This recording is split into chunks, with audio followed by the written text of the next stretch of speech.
So both of us being in healthcare, you being in psychiatry, me being in internal medicine, what are some of the things that you're seeing now in mental health that's been different from the past? Yeah, that's a good question. I feel like there's a lot more younger people that are diagnosed with depression and anxiety. And it's kind of crazy to think about because not everyone presents the same with the same symptoms. I mean, yeah, depression, you can have, lack of energy, lack of motivation, lack of concentration, like decreased appetite. You can feel tired. You can feel irritable. You can have mood swings. You can feel just super tired. And then on the other side, it may seem like someone is totally fine on the outside, but inside they're struggling and they're dealing with a lot of internal battle, right? So I've been seeing a lot of that lately, and it makes me really sad because I want people to be able to check in on their loved ones, just like a check-in, like, hey, how are you? And I've realized that not a lot of people do that. Yeah. What about you? Have you seen a lot of... I mean, I'm seeing the same thing. I'm seeing a lot of depression at a younger age.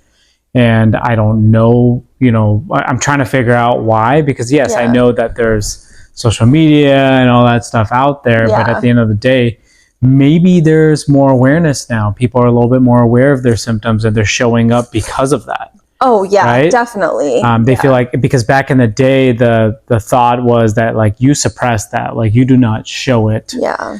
And I think that in that sense, we're doing, or society's doing better. But at the end of the day, we still feel like people need to be more educated when it comes to mental health and these conditions. Yeah, I mean, I tell all my patients, like, we all should go to therapy. Therapy is such a good outlet to release your emotions, and it might help you understand why you're feeling those symptoms of depression.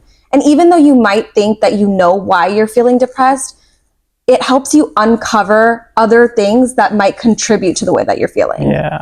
So I urge my patients to go to therapy and, lifestyle modifications like good exercise routine or eating healthy or yoga or doing things that you love doing. Yeah. But at the same time, if those things do not work, then it might be important to talk to like a doctor about maybe getting on an antidepressant, right? So I really just want to urge people that are struggling to get the help that they need. Yeah. And the big thing about antidepressants that not many people know is that medication is likely not to work. Like it's not going to work right away. No, it takes time. Yeah, it takes about 4 to 6 weeks, for it to even kick in. And I guess the hard part is that if someone's experiencing those symptoms, they're like, why can't this medication just help me now? Yeah. And they lose patience and they get off of it. But it takes time. It takes time to stay on it. Yeah, exactly. It's important to stay on it. And I feel like when people know that, if they're a little bit more educated in terms of those things, then they might want to try it because it is a good option. And if people need help, the most important thing you can do for yourself is get the help that you need.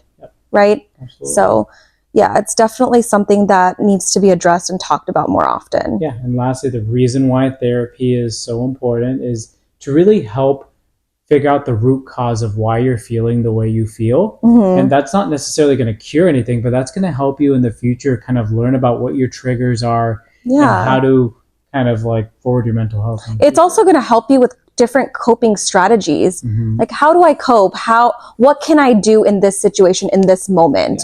Right? I also see a lot of people that have anxiety associated with depression as well. And so they're always like, I don't know what to do. I can't control my thoughts. Like I keep having racing thoughts. I keep thinking about this and that. And it's like, there's only so much you can control. You can't control what's happened in the past. You can't control what happens in the future. You're only responsible for, setting boundaries, for example, with other people that may trigger you. And you're responsible for the way you react to certain things as well. So that's another thing that I want people to know is that sometimes you don't have control over a situation, and that's okay. It's okay if you don't have control over a situation. And kind of reminding people of that is so important. Yeah, and just know that you're not alone. It's, it's okay to feel this way. You're absolutely not alone. Many people in this world struggle with this. And it is more common than people think. Yeah, and it's just important to know when you need to go seek help. Like that's Yeah, why of course.